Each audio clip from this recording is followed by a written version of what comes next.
आ चुके हैं जन सुराज के अध्यक्ष जन सुराज के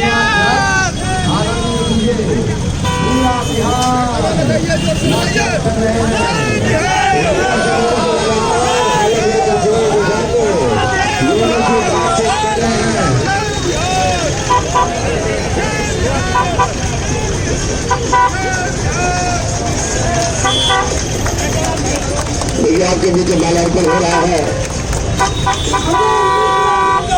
जिंदाबाद जिंदाबाद जिंदाबाद जिंदाबाद जय जय। मैं आप विशेष आग्रह करूंगा कि बात संसद में रखें। हमारे यहाँ पे जो भी सुन रहे आप सबको नमस्कार। मैं याद रखना चाहे कि हमारा अक्सर हमारा बिहार लगातार 25 साल से भी ज्यादा से संघर्ष कर रहा है। इसी संघर्ष का वार्ता, इसी संघर्ष का संवाद लेकर निकला है जो स्वराज के युवा संघर्ष यात्रा जो पूरे बिहार जाएगा। 20,000 किलोमीटर जाएंगे। मैं आपका ही बक्सर का ही हूँ और आपका ही बक्सर की तरफ से आप समझिए कि बक्सर ने इस बात को लीड किया है कि पूरे बिहार तक ये बात चले। बिहार बदले और जरूर बदलेगा। इसी में बताना है हम लोगों ने कि बच्ची बात बेहतर बिहार बना के छोड़ेंगे और बिहार के बच्चे भविष्य को हम बेहतर से बेहतर करके छोड़ेंगे। आप पर साथ दीजिए संग्राम में, संघर्ष में और साथ बने हुए। बहुत बहुत सबका धन्यवाद।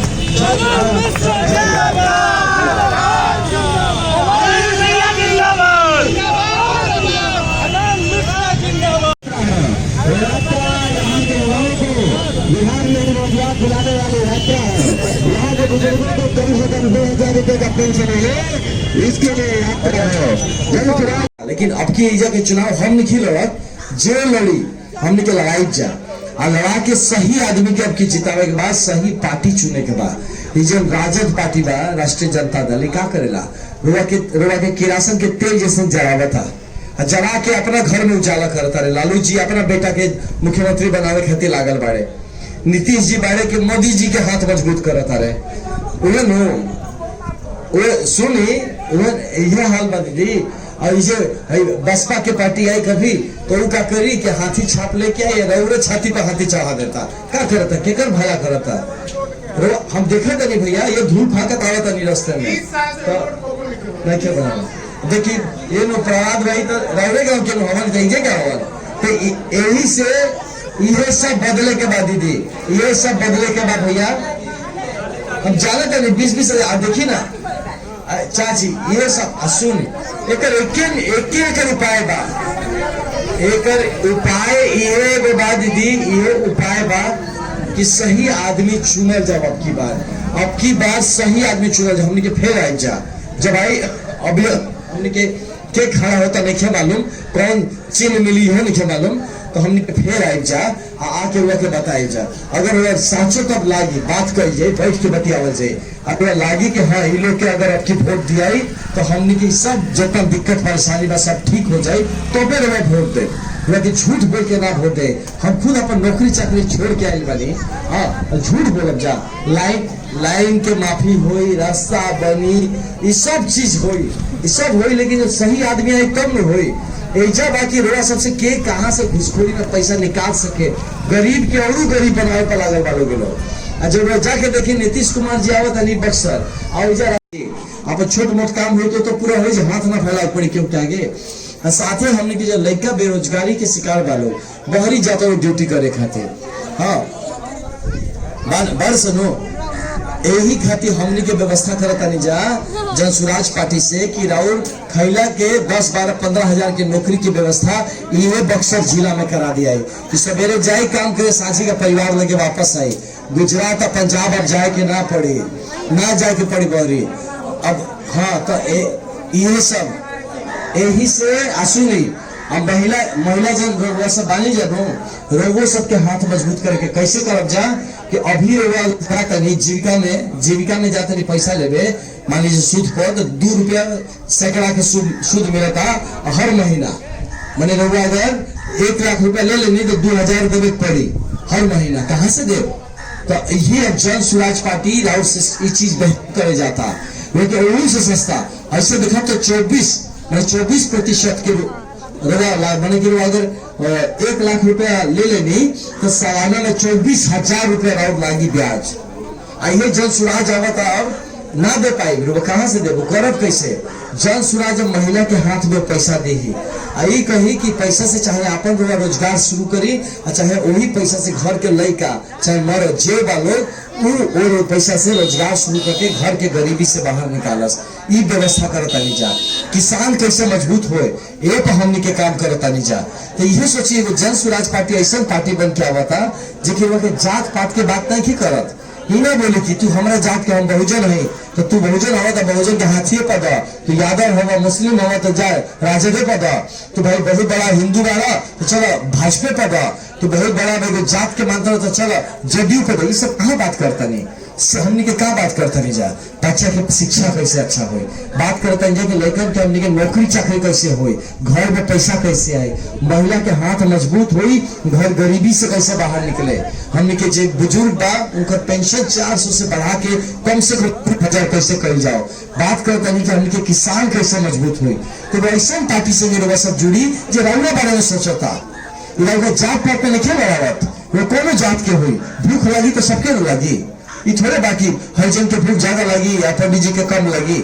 अगर कहीं रोड पर कोई एक्सीडेंट हो जाता जब खून चढ़ाता तो पूछे था कि कोना जात के खून है, तब तो सब बेटा भैया एक यूनिट खून दे दें, चाहे मुसलमान के हो, चाहे हिंदू के हो, चाहे पंडित के हो, चाहे राजपूत के हो, चाहे दलित के हो, केनो के हो, वो से जान बचता। यह बात लेके जन सुराज पार्टी आई बा, रउआ सब खाती आई बा राउर पार्टी है, यह समझे के बा। इत आधार कार्ड है ये सब रुआ सब के अपना दिल बेवकूफ बनावल गइल बा। हम बताओ तनी अब टाइम आ गइल बा बिहार बदले के बाद और रुआ सब के आपन किस्मत बदले के बाद अब की अगर वोट देवे जाए तो ये सोचब कि हमारे बिजली के बिल कैसे ठीक होई, ये बारे में सोचब, ये सोचब कि हमारा रास्ता कैसे बनी, ये बारे में सोचब कि हमारे बच्चा पढ़ी कैसे, पढ़ के बड़ा अफसर बनी तो हमारे गरीबी से कैसे निकाली। जो सबके पति बाहर जाता लोग नौकरी करे खातिर 10-12 हजार खातिर, वो चीज अगर ऐसे हमारे बक्सर जिला में हुई तो रोज सांसी खानी घरे आ जाई, लड़का के मुंह देख पाई, रोज सब बुजुर्ग लोग अपन बच्चा के संगे रह पाई, वो आदमी अपन बुजुर्ग माई बाप के देख पाई, पत्नी अपन पति के मुंह देख पाई, पति कम से जो आदमी अपन लड़कन के बच्चों के बढ़त देख पाई, बच्चा अपन बाबूजी के रोज देख सके, परिवार बाची। जन सुराज पार्टी ही कोशिश करता कि परिवार कैसे बाँचो, परिवार मजबूत कैसे हो। यही से अगर वह सबके लागत कि जन सुराज पार्टी के बढ़ावे के चाहिए तो हम वह सबसे कहब कि जल्दी चाची 8-9 महीना बाद वोट पड़ी, अभी वोट के बात नहीं थे, अभी तो बतावे आयल मानी जाके अब के जाग जाए जाओ केवल के वोट दे, हम नहीं कहब कि हमारे जन सुराज पार्टी के दे, ठीक बा। लेकिन ऐसा आदमी के दे जे राउर सब दिक्कत के हल निकाल के दो। जाके मंदिर मस्जिद के बात मत करो, हिंदू मुस्लिम के बात मत करो, जात के बात मत करो, राउर शिक्षा के बात करो, राउर घर कैसे गरीबी से निकली बहरी ए पे बात करो। झूठे कहीं लोग 5 किलो फ्री के चावल दे, कौन दिन फ्री के चावल चली भिखारी नहीं जाने के तो 5 किलो जिससे भीख में हाँ वो 5 किलो फोकट के चावल देता नहीं वो सोनी धुए आदमी ना। अब हमनी के का कहता नहीं जा कि रुआ के फोकट के 5 किलो चावल की जो व्यवस्था बा, इससे अच्छा ना हुई कि जब इनकम घर के इतना बढ़ जाओ, कमाई शुरू हो जाए, खेत में 50 क्विंटल ज्यादा चावल उग जाए, वह 5 किलो का मोहताज रहा, गरीबी से बाहर निकल जी तो वजह नहीं लगाओ कि राशन कार्ड बनाओ हमारे फ्री में चाहिए, राखापन फ्री में। हमारा लड़का अच्छा इतना अच्छा कमाता कि हम लगे रोज नया नया सब कुछ खिया होता। हमारा लड़का था चावल काहे खाई, हम लड़का बिरयानी खाई, पुलाव खाई, बढ़िया चीज खाई, अब भर पेट के खाई, काहे कर 5 किलो में हमने के चलब जा। यही समझी जा रुआ सब भी नहीं समझत, वही से नेता सब भ्रष्टाचार करता सब, यही से लोग जात पात पर घुमावता लोग। यही बतावे खातिर आई बन कि वक्त आ गया बा रोवा ना हाथ जोड़ब ना मैंने हाथ एक संग मजबूत करब लेके ऊपर ले चल सब जगह हुआ लगी कि रोवा सुने वाला केहू नहीं खे, तो सही आज चुना जरूरी बा। आई विकल्प लेके आई बा जन सुराज पार्टी।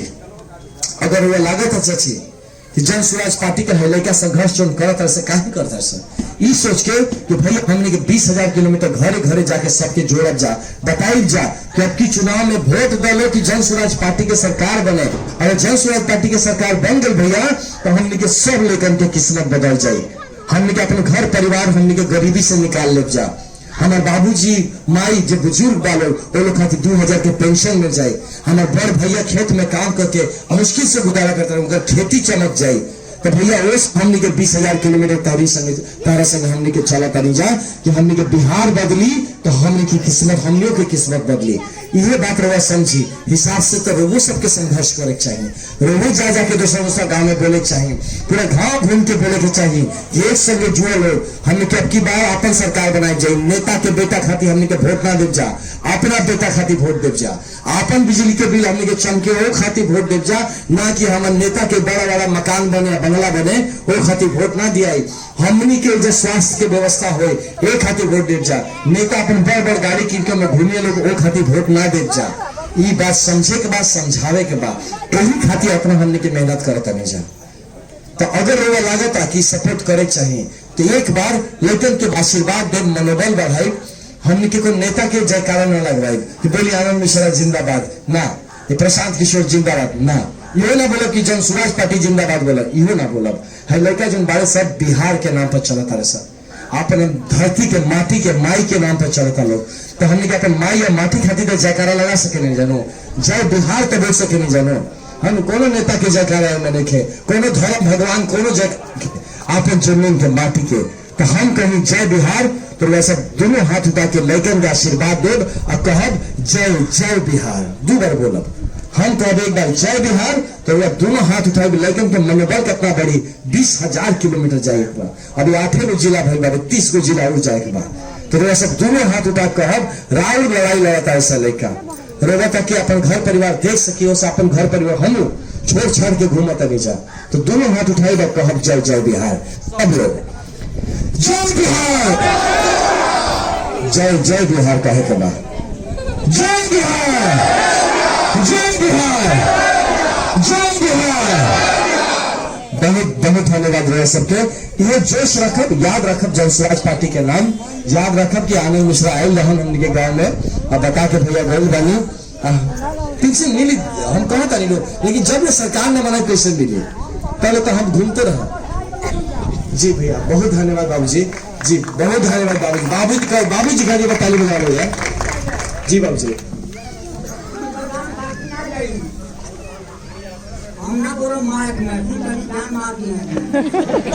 ऐसे रहते दे रहा था हम पानी जा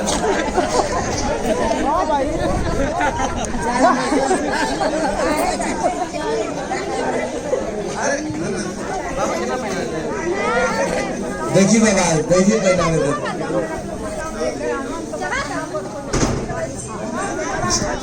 अरे जय हो बाबा, जय हो बाबा, है ना बाबा। एकदम बाबा राउर जिंदाबाद बाबा। और आशीर्वाद लेकर के मिल गए, राउर आशीर्वाद से देखा प्रभा ये बिहार के तकदीर बदल दी है सब, और सबके बदली है।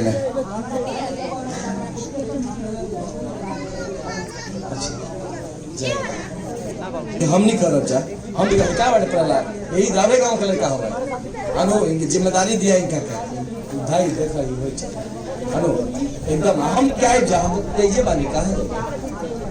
जी जी बाबू जी, जी बहुत धन्यवाद, बहुत धन्यवाद, धन्यवाद। चला जाए हाँ जी हो गए आज हो गए। आई हमने के बस 7 दिन होगा जरूर हमने का कह दे जा 100% हो। अब बढ़ के 400 ना 2000 हो।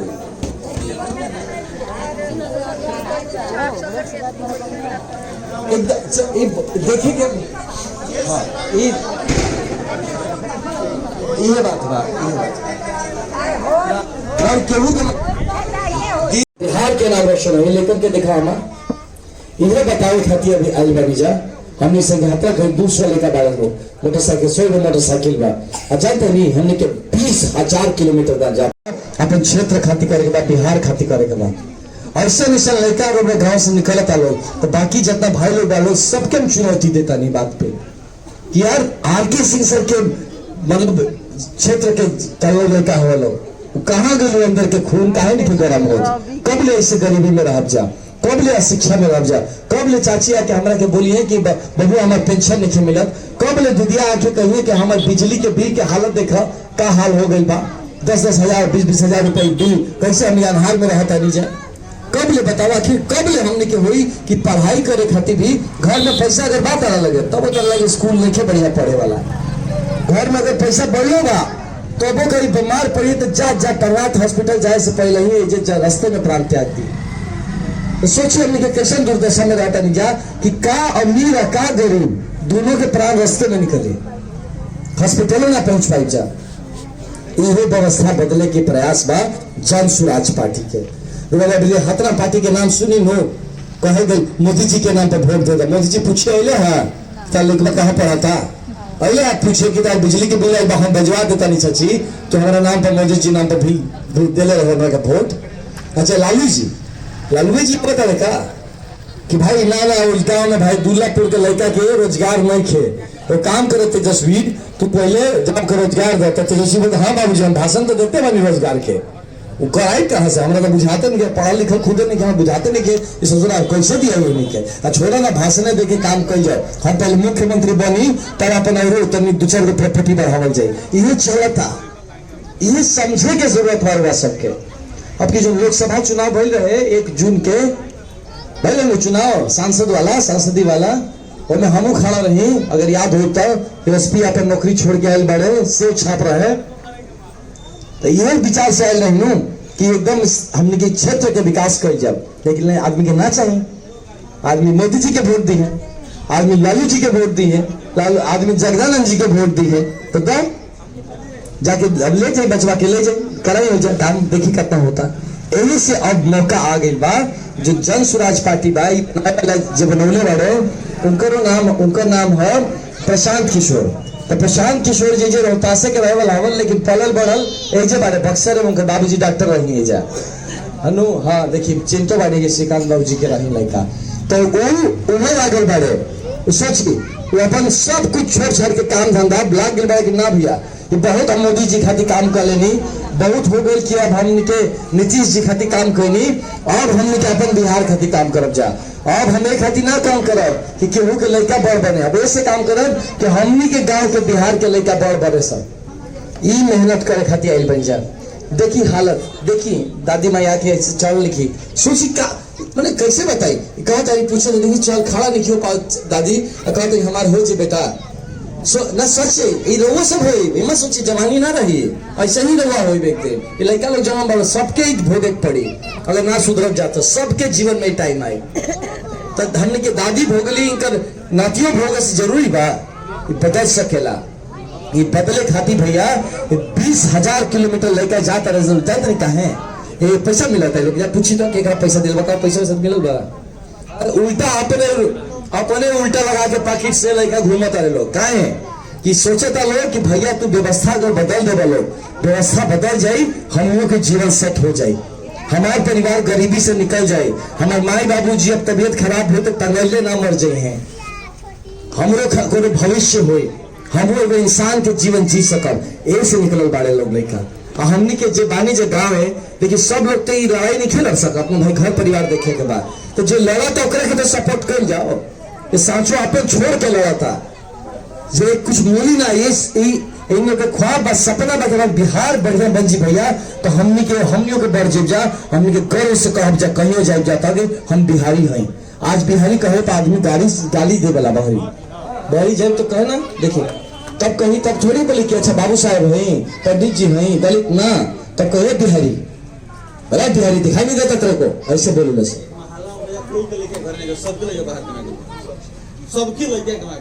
देखिए यही के उपाय लेके हमने क्या जन स्वराज पार्टी से कि अगर जन स्वराज पार्टी आ जाता तो हमनी के लड़का की जो 10, 12, 15 हजार की नौकरी करके बाहर ना जाके पड़ी सब लड़का जो रही रौरे आसपास पंचायत में ब्लॉक में चाहे जिला में रही लोग और रोज शाम के घर आई लोग अपन माई बाबू जी संग रही है अपन पत्नी के अपन बच्चन के ख्याल रखी है और परिवार के मजबूत बने हैं।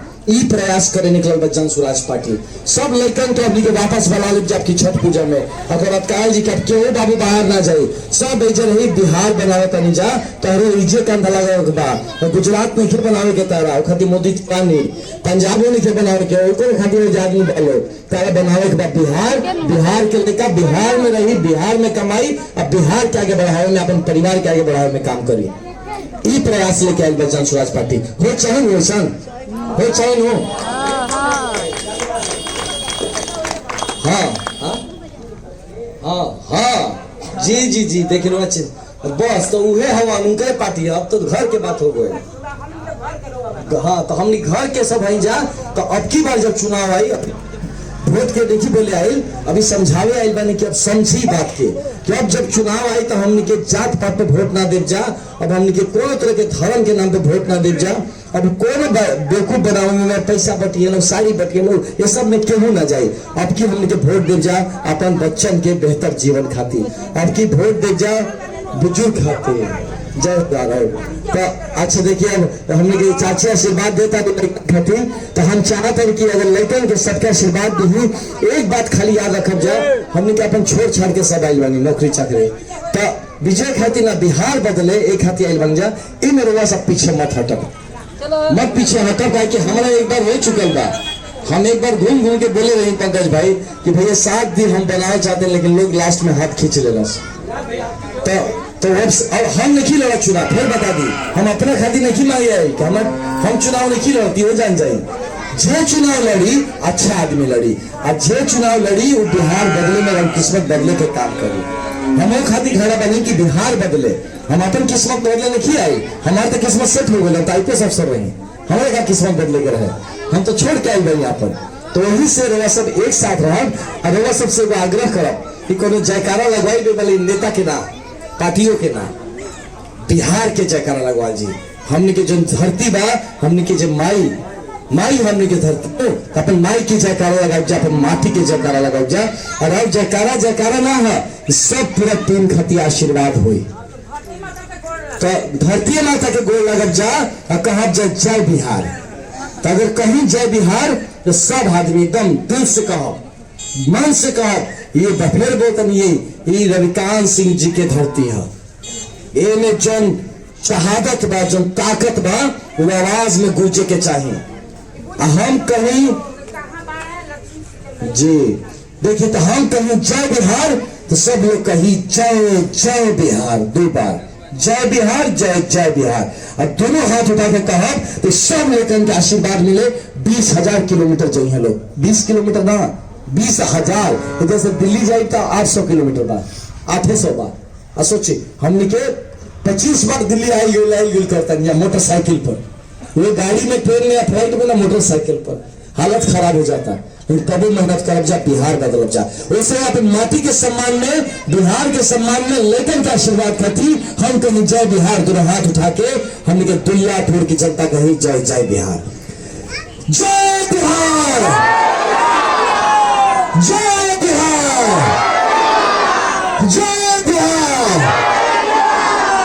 बहुत धन्यवाद ये उत्साह रखम मन में फिर हमने क्या जा एक खातिर तब हमने की जे रही कैंडिडेट हम बताए जा और सच में अगर जीवन बदले के बाद सच में बिहार बदले के बाद तो हमने के साथ देव एक बार जोर से ताली बजा दी लाइकन खातिर हमारे साथ सब लाइकन खातिर का बहुत धन्यवाद सबके बहुत धन्यवाद जय बिहार जय बिहार। बहनों के हुनर को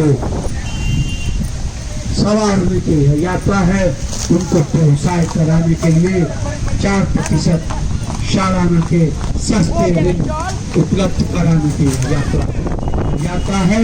किसानों को सम्मान बढ़ाने की यात्रा सिर्फ खाने के लिए कृषि नहीं बल्कि खुशहाली के लिए कृषि कराने के लिए मुख्य मजदूरों की व्यवस्था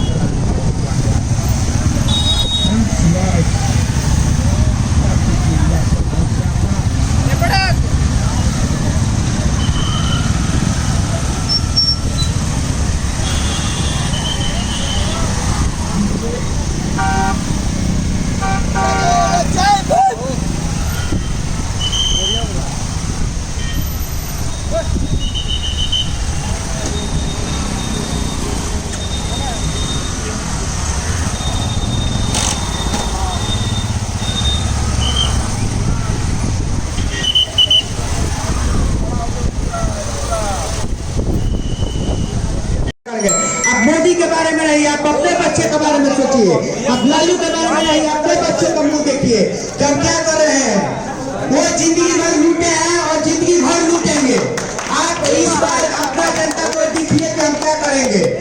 और हेलीकॉप्टर को देख कर आप वोट मत दीजिए, वो सारा हेलीकॉप्टर आप ही का पैसा से आया हुआ है और सारा गाड़ी आप ही का पैसा से चल रहा है, वो सब दबा के दीजिए, आप अपना वोट दीजिए।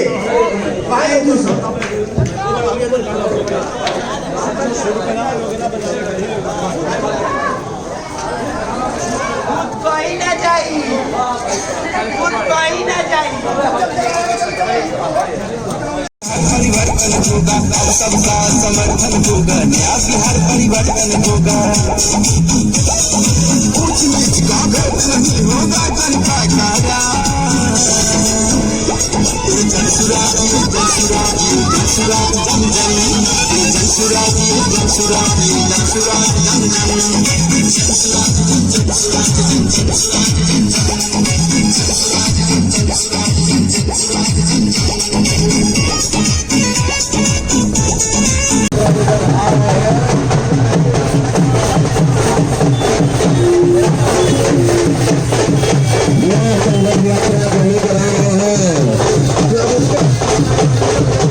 जनसुराज के युवा अध्यक्ष IPS आनंद मिश्रा जी, जिन्होंने अपना काम जनसंघ छोड़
उपस्थित सभी को नमस्कार प्रणाम और जन समाज की तरफ से जय जोहार। जन समाज की जो संघर्ष आता है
किसी नेता का नहीं, हम जन स्वराज पार्टी का भी जयकारा लगाने को नहीं कहेंगे। हम कहेंगे अपनी माटी का जयकारा लगाए, इस बिहार का जयकारा लगाए। और अगर आपको बिहारी होने को गर्व है, अगर आप चाहते हैं कि बिहार ऐसा बने कि आपके बच्चे भी जब बिहारी कहलाए तो उनको शर्म न आए, मैं कहूँ जय बिहार, तो अपने बिहार, अपनी मिट्टी, अपनी माँ के लिए दोनों हाथ उठा के कहिएगा जय जय बिहार, जय बिहार। देखिए बहुत बड़ा संघर्ष है जो लेके निकले हैं और यहाँ बिहार के नाम पे हाथ भी नहीं उठा पा रहे आप और चाहते कि बिहार बढ़िया बन जाए, बच्चों का भविष्य बन जाए। तो भैया एक बार फिर से दोनों हाथ हवा में ऊपर वाले की सौगंध लेके कहिए जय बिहार, जय बिहार, जय बिहार। बहुत धन्यवाद, बहुत बहुत धन्यवाद। जय बिहार, जय बिहार।